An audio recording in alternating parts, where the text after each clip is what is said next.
Big screen studio ಅಕಾಡೆಮಿಯಲ್ಲಿ multimedia ಕೋರ್ಸ್ಗಳನ್ನು online ಮತ್ತು ಆಫ್ಲೈನ್ ಮೂಲಕ ಕಲಿಯಿರಿ. 100% ಉದ್ಯೋಗ ಮತ್ತು ಪ್ರಮಾಣ ಪತ್ರ ಪ್ರವೇಶ ಪ್ರಾರಂಭವಾಗಿದೆ. ಈಗಲೇ ಕರೆ ಮಾಡಿ. ಇದು ಇವತ್ತು ಗೊಂದಲ ಆಗಿದೆ. ಇನ್ನೊಂದ್ ದಿವಸ ಕರ್ದೆ 5 ಜನ 10 ಜನ ಅವ್ರವ್ರ ಅಭಿಪ್ರಾಯ ತಿಳಿಸ್ಬೋದು. ಈಗ ಗೊಂದಲ ಆಗೋಯ್ತು. ಈಗ ಯಾಕೆ ಮಾತಾಡಿದ್ರು ಯಾರು ಕೇಳೋದು? ಸಮಯ ಎಲ್ಲ ಮತ್ತೆ ಅಷ್ಟೇ ಸರ್. ನಮಗೆ ಸತ್ಯವಾಗ್ಲು ಸರ್ ಈ ಸೂರ್ಯ ಚಂದ್ರ ಇರೋವರೆಗೂ ಹೇಳ್ತಿದೀವಿ ಸರ್. ವಿಷ್ಣು ಸರ್ ಕುಟುಂಬದ ಮೇಲೆ ಆಗ್ಲಿ ಸರ್ವ ಸಂಘಟನೆಗಳಿಂದ ಹಿಡಿದು ಯಾವತ್ತು ಅವ್ರ ಬಗ್ಗೆ ಕೆಟ್ಟದಾಗ ಮಾತಾಡಿಲ್ಲ ಸರ್. ಮುಂದೆನೂ ಮಾತಾಡಲ್ಲ ಸರ್. ಯಾವತ್ತೂ ಮಾತಾಡಲ್ಲ. ಮುಂದಿನ ಪೀಳಿಗೆಗೂ ಸಮೇತ ಇದು ನಮ್ಮ ಕುಟುಂಬ ಅಂತ ಹೇಳ್ಕೊಂತೀವಿ ಸರ್.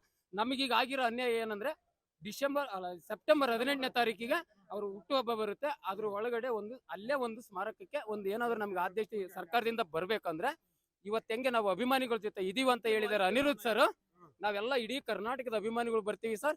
ಅವ್ರು ಬಂದು ಇಂಥ ದಿನ ಒಂದು ಹೋರಾಟಕ್ಕೆ ಸರ್ಕಾರಕ್ಕೆ ಮನವಿ ಕೊಡೋಣ, ನೀವು ಬನ್ನಿ ಅಂತ ಅವ್ರು ನಮಗೆ ಇವತ್ತು ಹೇಳಿಕೆ ಕೊಟ್ಟಿದ್ರೆ ಯಾರನ್ನ ಸರ್ ಈಗ ನಾವು ಇನ್ನೂ ಒಂದು ಅರ್ಧ ಗಂಟೆ ಅಲ್ಲ 1 ಗಂಟೆ ಕಾಯ್ತೀವಿ ಸರ್. ಅವರಿಂದ ಏನ್ ಉತ್ತರ ಬರುತ್ತೆ? ಕೆಲವೊಂದು ನಿಮಗೆ ಮಾಹಿತಿನ ನಾವು ಚಿಕ್ಕವರು ಸರ್, ಹಿರಿಯ ಅಭಿಮಾನಿಗಳು ಅಷ್ಟು ದೊಡ್ಡವರಲ್ಲ ಸರ್. ಅದನ್ನ ನಾವು ಮುಂದೆ ಏನ್ ಕ್ರಮ ತಗೋಬೇಕಂದ್ರೆ ಇವತ್ತು ಬಂದಿದ್ದಕ್ಕೆ ಏನಕ್ಕೆ ಸರ್ ನಾವು ಅದನ್ನ ಕೇಳಬೇಕಲ್ವಾ? ನಮಗಿಂತ ಹಿರಿಯ ಅಭಿಮಾನಿಗಳಿದ್ದಾರೆ ಸರ್. ಅವ್ರಿಗೆ ಮಾಹಿತಿನ ತಲುಪಿಸಂತ ದೊಡ್ಡವರಂತ ನಾವಲ್ಲ. ನಮ್ಮ ಅವನು ಏನಿದೆ ನಾವು ಅವ್ರನ್ನ ಕೇಳ್ತಿದೀವಿ ಸರ್. ಆದ್ರೆ ಯಾವ್ದೇ ಮಾಧ್ಯಮದ ಮುಂದೆ ಯಾರೇ ಹಬ್ಬ ಅಭಿಮಾನಿ ಮಾತಾಡ್ಬೇಕಾದ್ರೆ ಸಂಘಟನೆ ಬಗ್ಗೆ ತಗೋಬಾರ್ದು ಸರ್. ಇಲ್ಲೆಲ್ಲ ಅಖಂಡ ವಿಷ್ಣು ಅಭಿಮಾನಿಗಳೇ ಸರ್ ಬಂದಿರೋದು, ಕುಟುಂಬದವ್ರು ಸರ್, ದೊಡ್ಡವರು ಸರ್. ಏನೋ ತಪ್ಪಾಗಿರತ್ತೆ ಸರ್, ಅವ್ರು ಬೈತಾರೆ, ಅದನ್ನ ನಾವು ಒಪ್ಕೋತೀವಿ ಸರ್. ಆದ್ರೆ ಅಭಿಮಾನಿಗಳಲ್ಲಿ ಯಾವ್ದೇ ತರ ಗೊಂದಲ ಇಲ್ಲ ಸರ್. ನಮ್ಗಿದೆ ಸರ್ ಪ್ರಶ್ನೆ. ನಾನು ಮಾಧ್ಯಮದ ಮುಂದೆ ಕುತ್ಕೊಂಡು ಮಾತಾಡಕ್ ನಮಗೂ ಬರುತ್ತೆ ಸರ್. ನಮ್ಗಿಂತ ದೊಡ್ಡವರಿದ್ದಾರೆ, ಅವ್ರು ಏನ್ ತೀರ್ಮಾನ ತಗೋತಾರೆ ತಗೊಂಡ್ಲಿ. ನಮಗೆ ಮೇನ್ ಬೇಕಾಗಿರೋದು ಏನಂದ್ರೆ ಯಜಮಾನ್ರ ಕುಟುಂಬದಿಂದ ನಾವು ನಿಮ್ ಜೊತೆಗಿರ್ತೀವಿ ಅಂತ ಹೇಳಿದಾರೆ. ನಮಗೆ ಪುಣ್ಯ ಭೂಮಿ ಉಳಿಸ್ಕೊಳ್ಳೋಕೆ ಅವಕಾಶ ಮಾಡ್ಕೊಡ್ತೀವಿ ಅಂತ ಹೇಳಿದಾರೆ. ಅವರು ಒಂದು ಸರ್ಕಾರಕ್ಕೆ ಸಂದೇಶ ಕೊಡ್ಬೇಕಾದ್ರೆ ನಾವು ಇಂಥ ದಿನ ಬನ್ನಿ ಅಂತ ಅವ್ರೊಂದು ಮಾಹಿತಿ ಕೊಟ್ರೆ ಸಾಕು ಸರ್. ಈಗ ಅವರು ಇಷ್ಟ ಗಂಟ ಅವ್ರ ಅಭಿಪ್ರಾಯ 9ರಿಂದ ಏನೇನಾಗತ್ತೆ ಡೀಟೇಲ್ ಆಗಿ ಹೇಳಿದ್ಮೇಲೆ ಇದು ಒಂದ್ 5 ಜನ ಅಭಿಮಾನಿಗಳ ಜೊತೆ ಅವ್ರು ಮಾತಾಡ್ಬೋದಾಗಿತ್ತು. ಸಿಸ್ಟಮ್ ಸರಿ ಆಗ್ಲಿಲ್ಲ. ಅವರು ಈಗ 18 ಬರೋದು ಹುಟ್ಟುಹಬ್ಬ, ಇದು ಪುಣ್ಯ ದಿವಸದ 2 ಅದ್ರ ಮುಂದಾಗಿ ಇನ್ನೊಂದ್ಸಲಿ ಅವ್ರು ಮೀಟಿಂಗ್ ಕರೆದು ಇಂದ ದಿವಸ ಸರ್ಕಾರಕ್ಕೆ ಎಲ್ಲರೂ ಹೋಗಿ ಮನವಿ ಕೊಡೋಣ, ಶಾಂತಿಯುತವಾಗಿ ಪೊಲೀಸ್ ಪ್ರೊಟೆಕ್ಷನ್ ತಗೊಂಡು ಯಾವನು ತೊಂದರೆ ಮಾಡ್ಬಾರ್ದು ಅಭಿಮಾನಿಗಳು. ಇದು ಇನ್ನೊಂದ್ ದಿವಸ ಮಾಡ್ಬೇಕು ಸರ್. ಇದು ಸರ್ ಒಂದ್ ನಿಮಿಷ ಸರ್, ಇವತ್ತು ಸಿಸ್ಟಮ್ ಸರಿಯಾಗಿಲ್ಲ. ಫಸ್ಟ್ ಇದು ಇಂಪಾರ್ಟೆಂಟ್, ನೀವೇ ಅರ್ಥ ಮಾಡ್ಕೊಳ್ಳಿ. ಇದು ಅವ್ರಿಗೆ ತಿಳಿಸ್ಬೇಕು.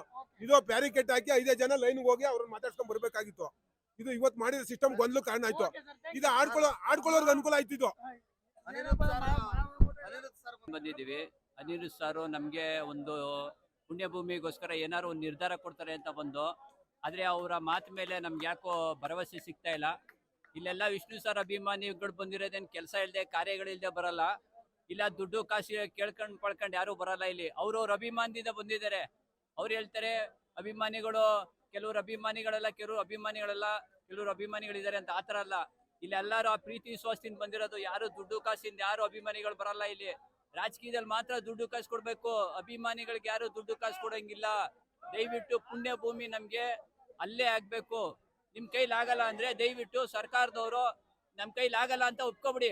ನಾವೇ ಅದೇನಾಯ್ತು ದುಡ್ಡು ಕೊಟ್ಟು ನಾವೇ ಕುಂಡ್ಕೋತೀವಿ. ಅಭಿಮಾನಿಗಳ ಪುಣ್ಯಭೂಮಿ ವಿಷ್ಣುವರ್ಧನ್ ಅಭಿಮಾನಿ ಪುಣ್ಯಭೂಮಿ ಟ್ರಸ್ಟ್ ಅಂತ ಒಂದೇ ಒಂದು ಓಪನ್ ಮಾಡಿದ್ರೆ ಸಾಕು.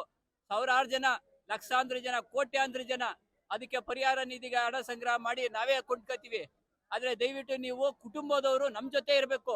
ನೀವ್ ಹೇಳೋ ಮಾತು ಏನಾಯ್ತಿದೆ ಅಂದ್ರೆ ಗೋಡೆ ಮೇಲೆ ದೀಪ ಇಟ್ಟಂಗೆ ಐತೈತೆ. ಸ್ಪಷ್ಟವಾಗಿ ಯಾರಿಗೂ ಉತ್ತರ ಸಿಗ್ತಾ ಇಲ್ಲ. ಉತ್ತರ ಕೊಡಕ್ಕೂ ನಿಮ್ ಕೈಲಿ ಆಗ್ತಾ ಇಲ್ಲ. ಏನಾಗ್ತಾ ಇದೆ ಅಂದ್ರೆ ಪುಣ್ಯಭೂಮಿ ಅಲ್ಲ ಸ್ವಾಮಿ, ನಮ್ ತಂದೆನೇ ತೀರೋಗ್ಬಿಟ್ರುವೆ, ನಾವ್ ಅದೇ ಜಾಗದಲ್ಲಿ ಊತಾಕಿದ್ರುವೆ, ಅದೇ ಜಾಗದಲ್ಲಿ ಸುಟ್ರುವೆ, ನಾವ್ ಅದೇ ಜಾಗನೇ ತೋರ್ಸೋದು. ಅದೇ ಜಾಗನೇ ನಮ್ಮ ಅಪ್ಪನ ಜಾಗ ಸುಟ್ಟಿರೋದು ಅಂತ ತೋರ್ಸೋದು. ಹೋಗ್ಬಿಟ್ಟು ಪುಣ್ಯಭೂಮಿ ಬೇರೆ ತೋರಿಸ್ತೀವ ಸ್ವಾಮಿ ನಾವು. ಏನ್ ಮಾತಾಡ್ತಾ ಇದೀರ ನೀವು? ಏನ್ ಮಾತಾಡ್ತಾ ಇದೀರ ಹೇಳಿ? ಅಲ್ಲ ನಾವುಗಳು ಏನೇ ನಮ್ ತಂದೆ ಕಾರ್ಯ ಮಾಡಿದ್ರುವೆ, ಸ್ವಾಮಿ ಇಲ್ಲೇ ನಮ್ ಕಾರ್ಯ ಮಾಡಿದ್ದು, ಇಲ್ಲೇ ನಮ್ ತಂದೆ ಚಿತೆನ ಇಲ್ಲೇ ಸುಟ್ಟಿದ್ದು ಅಂತ ಹೇಳ್ತೀವಿ ಹೊತ್ತು ಇನ್ನೊಂದ್ ಕಡೆ ಸುಟ್ಟಿದೀವಿ ಅಂತ ಹೇಳಕ್ಕೆ ಏನ್ ಸ್ವಾಮಿ ನಮ್ಗೇನ್ ಬುದ್ಧಿ ಇಲ್ವಾ? ನಿಮ್ಗೆ ಅರ್ಥ ಆಗಲ್ವಾ? ಇನ್ನೊಂದ್ ಕಡೆ ಹೋಗಿ ಮಾಡ್ತೀನಿ ಅಂತೀರಲ್ಲ ನೀವು. 1000 ಜನ, ಲಕ್ಷಾಂತರ, ಕೋಟ್ಯಾಂತರ ಜನ ಓಡಾಡೋ ಜಾಗ ಅದು ಸ್ವಾಮಿ. ಆ ಜಾಗದಲ್ಲಿ ನೀವು ಬೇರೆ ಕಾಂಪ್ಲೆಕ್ಸ್ ಏನಾರು ಕಟ್ತೆ 1000 ಕಣ್ಣೀರು ನಿಮ್ಗೆ ತಡ್ತೇ ಇರಲ್ಲ. ಸರ್ಕಾರದವರು ಈಗ್ಲಾರು ಎಚ್ಚೆತ್ಕೊಂಡು ದಯವಿಟ್ಟು ಅಭಿಮಾನಿಗಳು ಸರ್ ಆ ಜಾಗನ ಬಿಟ್ಕೊಡಿ. ಇದು ಯಾರ್ಯಾರು ಕೈವಾಡ, ರಾಜಕೀಯದ ಕೈವಾಡಗಳಿದೆ ಅಂತ ನಮ್ಗೆ ಚೆನ್ನಾಗಿ ಗೊತ್ತು. ಸಮಯ ಸಂದರ್ಭ ಬರ್ಲಿ, ಅದನ್ನ ನಾವು ತಿಳಿಸ್ತೀವಿ. ಆದ್ರೆ ನಾವ್ ಹೇಳೋದಿಷ್ಟೇ, ನಮ್ಮ ಅಭಿಮಾನಿಗಳ ಆಸೆ ಇಷ್ಟೇ, ವಿಷ್ಣುವರ್ಧನ್ ಅಭಿಮಾನಿಗಳ ಆಸೆ ಇಷ್ಟೇ, ದಯವಿಟ್ಟು ಪುಣ್ಯ ಭೂಮಿ ಅಲ್ಲೇ ಆಗ್ಲೇಬೇಕು.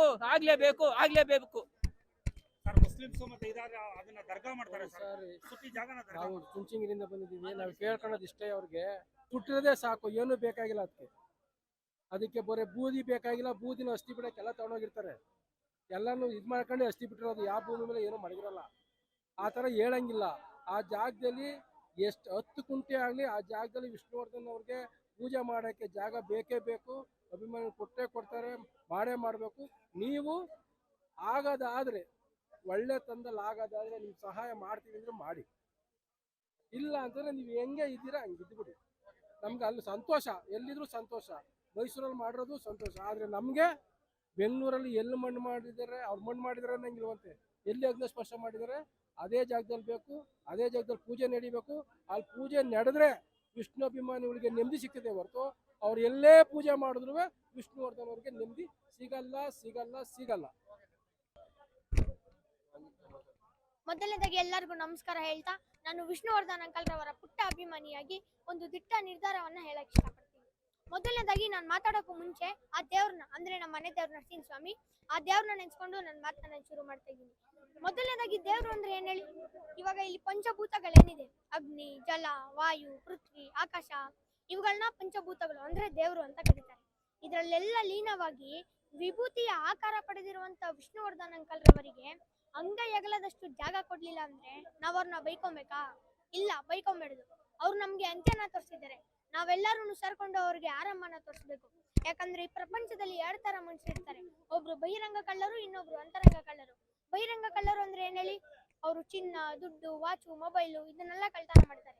ಅದೇ ಅಂತರಂಗ ಕಳ್ಳರು ಅಂದ್ರೆ ನಮ್ಮ ಬದುಕನ್ನ ಕಿತ್ಕೊಂತಾರೆ, ನಮ್ಮ ಕನಸುಗಳನ್ನ ಕಿತ್ಕೊಂತಾರೆ, ನಮ್ಮ ಸಂತೋಷನ ಕಿತ್ಕೊಂತಾರೆ, ನಮ್ಮ ಭಾವನೆಗಳನ್ನ ಕಿತ್ಕೊಂತಾರೆ. ಎಲ್ಲ ಕಿತ್ಕೊಂಡು ಕೊನೆಗೆ ನೆಲ ಸಮಾಧಿ ಮಾಡಕ್ ಬಿಡ್ತಾರೆ.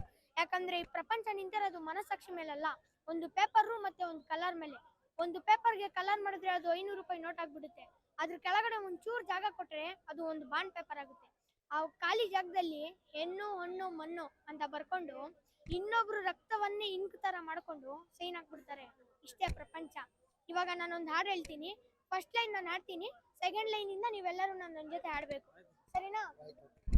ಒಂದು ಹಳ್ಳಿ ನನ್ನ ಹೋಗು ಅಂದರೇನು, ಸ್ವರ್ಗದಂತ ಊರು ನನ್ನ ಹತ್ತಿರ ಕರೆದಾಯ್ತು. ತುತ್ತು ಅನ್ನ ತಿನ್ನೋಕೆ, ಬೊಗಸೆ ನೀರು ಕುಡಿಯೋಕೆ, ತುಂಡು ಬಟ್ಟೆ ಸಾಕು ನನ್ನ ಮಾನ ಮುಚ್ಚೋಕೆ, ಅಂಗೈ ಅಗಲ ಜಾಗ ಸಾಕು ಆಯಾಗಿರೋಕೆ. ಇವಾಗ ನಾನು ಎಲ್ಲಾದ್ರೂ ಡೈಲಾಗ್ ಹೇಳ್ತೀನಿ. ಇವತ್ತು ಒಂದು ಡೈಲಾಗ್ ಹೇಳಕ್ ಇಷ್ಟಪಡ್ತೀನಿ. ವಿಷ್ಣು ಅಂಕಲ್ ಕಣ್ಣು ಸಿಮ್ಮು ತರ ತುಂಬಾನೇ ಶಾರ್ಪು. ಅಭಿಮಾನಿಗಳ ಕೊನೆಯ ಮಾತೆ ರಾಜ ನರಸಿಂಹನ ತೀರ್ಪು.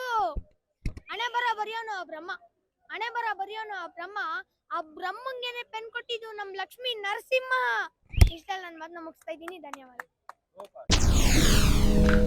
SS ಟಿವಿ, ಸಿನಿಮಾ ಜಗತ್ತಿನ ಕ್ಷಣ ಕ್ಷಣದ ಸುದ್ದಿಯೊಂದಿಗೆ.